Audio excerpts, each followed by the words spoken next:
Right, good morning and welcome to the big shave with me, Steve Farragher, all the way from Liverpool in the UK, and haven't been on for over a week, so I suppose it's going to be a bit of a catch up and also a little bit of a talk about what's happened with the old shaving front, really. First thing to say is I've had quite a lot of messages from people sort of commenting on the shaving videos and asking me questions, which is really good and which is what it's all about. We've also had people saying, you know, how much the advice I give on these has helped people develop shaving and enjoy shaving, because what it's all about is this is not supposed to be a chore, it's supposed to be enjoyment. Although you do sometimes really do get a little bit addicted to it, and if you don't shave you do feel like you're missing out on something that day. So Paul from Wrexham made his own video, which is good, very flattering really that someone bothered to go and make a video. And also I've sold him a Maker Future razor as well, because he had a spare one which I have no idea why I bought it, just because it was cheap I think on eBay. So he's bought that, so it'll be interesting to see what's happened. Also you might see that there's a little nick on the side of the face. Well, that was when I was using the Maker. It actually slipped and actually dug into the face, and it was quite painful really, like getting a very bad bee sting. And the one way round that is to stick a little bit of rubber on the end, although it didn't help me at that point. I need to probably rub rubber further. This is off a pen, an old pen. It just slipped off the pen, slipped onto it. So I'm going to try and get some more rubber, the whole thing in. I noticed Paul was using one of these as well, which is it's called a Wilkinson Silk Classic. It's one of the few cheap razors you can get. You can get this for about £4 on Amazon with a packet of razor blades as well. It's really good value. It's a great razor as well because it's got a little bit of metal in the handle, so it's got a bit of weight. It hasn't got a heavy head. But it's, and the other thing I'd say about it is it's got quite a close, you see the actual gap's quite small, so it's not very good for on long beards, but it's a good starter razor. If you've not shaved before, you're unlikely to nick yourself with this as long as you don't go mad. And I had a guy from Italy who was on last night commenting, left me a message, and he wanted some advice on what to get. So I sent him the link on Amazon to that. So what I'm going to do today is I'm going to shave with this, and I put a feather in it, so it should get quite a close shave. So off we go. Arco soap, as usual. I don't know whether I told you, but I've been starting to collect shaving mugs as well. I've got like quite a few shaving mugs now. Been looking out for them on car boot sales. Okay, so I'll lather up with the Arco, nice and rich foundation. I've got to be careful I don't nip this cut as well, so try and shave around that. So give it a good lathering up. The other thing as well, I've been getting showers. I haven't had one this morning because it's too cold. It's freezing in Britain. It's July and it's absolutely freezing. And actually, if you get a shower, it's as good as, you know, using a hot towel. Really, your skin gets really soft and it's dead easy to shave. So if you've not shaved with a double-edged blade before, the thing to do is not to sort of like push really hard. Is to just lay it on and just gently stroke it, and not to try and get everything off on the first pass. So take it nice and easy. You can see I'm deliberately not pressing very hard with this one. I'm just sort of letting it. It's quite funny shaving with a lighter razor as well, but you have to. It's actually more difficult with a lighter razor than it is with a heavy razor. Okay, so that's that side done. Again, I'm going with the growth. My growth goes down the cheek. So little short jabs. The great thing about Arco soap is when you've shaved an area, you can see where you've shaved. Gives you an indication of the sort of progress. Okay, that's the first pass. Oh, you know, there's not much been taken off there, it's just the start. Okay, lather up again. Make sure you lather right up your cheek and right down your neck. Yeah, it's been really wet in Britain. You know, it's been actually sort of torrential rain. Sunday night it was like a hurricane, and the last 2 days I've actually been wearing a woolly hat. Think about this, because it clogs up quite quick. You need to make sure you keep washing it all the time, and keep flipping your blade over. And this time we're going down the cheek. Here's the arrow, look, down the cheek. That's good, down there. Down the cheek, and this is crossing the growth.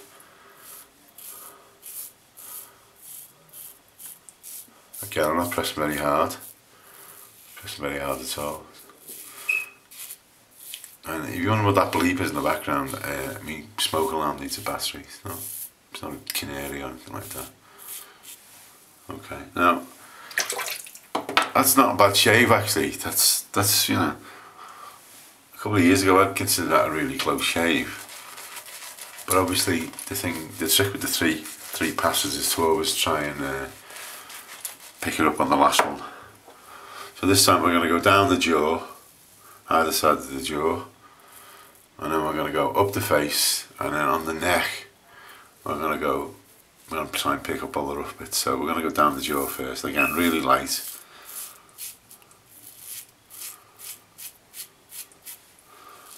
Okay, so what else is new?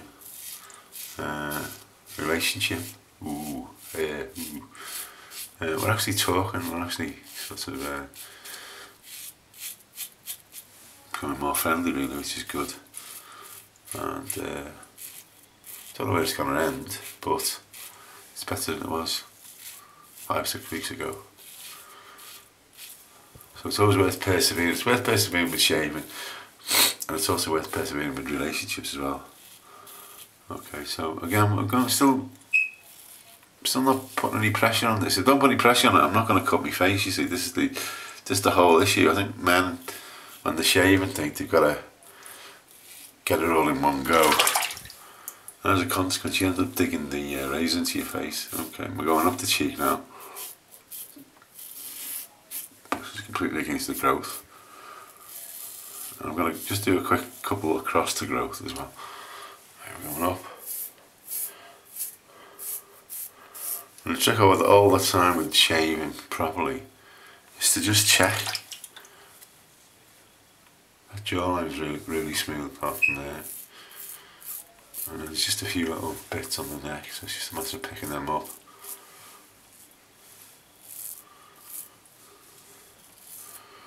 Again, we're not pressing very hard. Alright. Okay, that's looking good.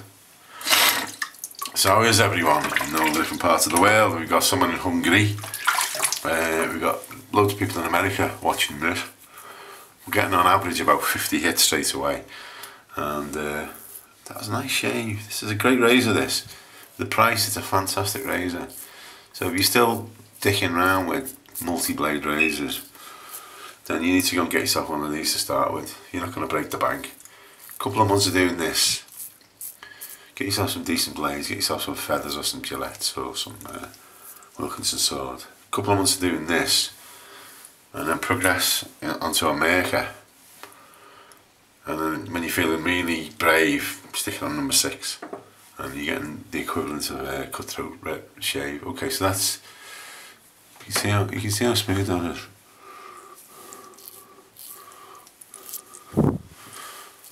Alright, looking good.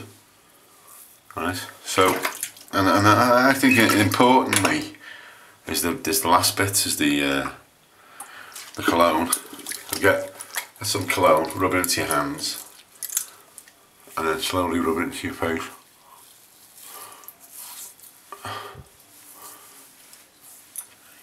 You've been doing this for a while, you get absolutely no sting from the cologne.